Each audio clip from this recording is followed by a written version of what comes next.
সাত সকালে দুধ ও ডিম বোঝাই গাড়ির মুখোমুখি সংঘর্ষ পূর্ব বর্ধমান মেমারিতে। সপ্তাহ ঘুরতে না ঘুরতেই আবারও প্রায় একই জায়গায় দুর্ঘটনা। ঘটনাটি যেন পিছু ছাড়ছে না মেমারি দুর্গডাঙ্গা এলাকায়।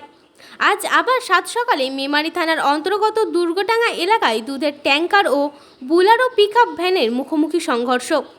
আজ আনুমানিক ভোর 3:30 নাগাদ মেমারি থেকে আসা একটি 12 চাকা দুধের ট্যাঙ্কারের সাথে বিপরীত দিক থেকে আসা একটি বুলেরো পিকআপ ভ্যানের মুখোমুখি সংঘর্ষ হয়। এর ফলে বুলেরো গাড়িটির সামনের অংশ দুমড়ে মুচড়ে যায়। অপরদিকে দুধের ট্যাঙ্কারে তেমন কোনো ক্ষতি না হলেও গাড়িটি নিয়ন্ত্রণ হারিয়ে নোয়ানজলিতে গিয়ে পড়ে। খবর পেয়ে ঘটনাস্থলে আসে মেমারি থানার পুলিশ।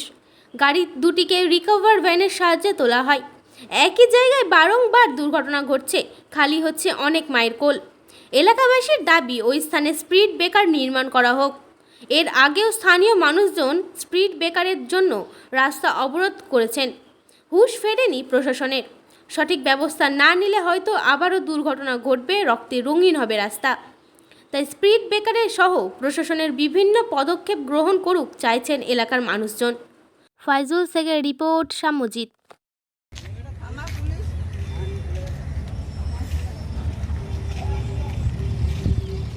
কেউ হয়েছে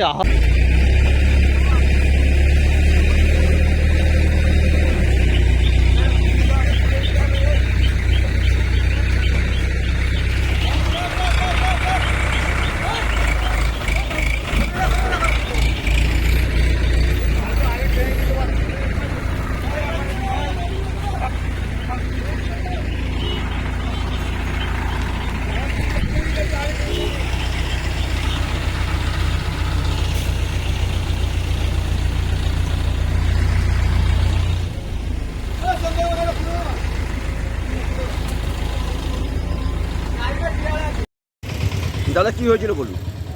এখানে আবার এটা বোধহয় চতুর্থবারের মতো আর একটা অ্যাক্সিডেন্ট হয়েছে। গত রাতে মানে এই রাতে ভোর 3টের সময় মেমারি থেকে একটা পিকআপ ভ্যানে ডিম আসছিল এবং সাতগাছিয়া থেকে একটা দুধের গাড়ি, আমুল দুধের গাড়ি, লোড বোঝাই গাড়ি সে আসছিল। হঠাৎ করে ড্রাইভারের যেটা বললেন যে পিকআপ গাড়িটা হঠাৎ করে সে হচ্ছে গিয়ে তার ডান দিকে বেশি চেপে দেওয়ার কারণে অ্যাক্সিডেন্টের ভয়ে এই গাড়িটা হচ্ছে গিয়ে নেমে যায়, কিন্তু তারপরেও হচ্ছে গিয়ে পিকআপ ভ্যানটা এসে একে মেরে দেয় দুধের গাড়িকে। তো পিকআপ ভ্যানটাকে থানা তুলে নিয়ে গেছে, তার ফ্রন্ট গ্লাস সব হয়েছে, লুকিং গ্লাস, ফ্রন্ট গ্লাস এগুলো ভেঙেছে।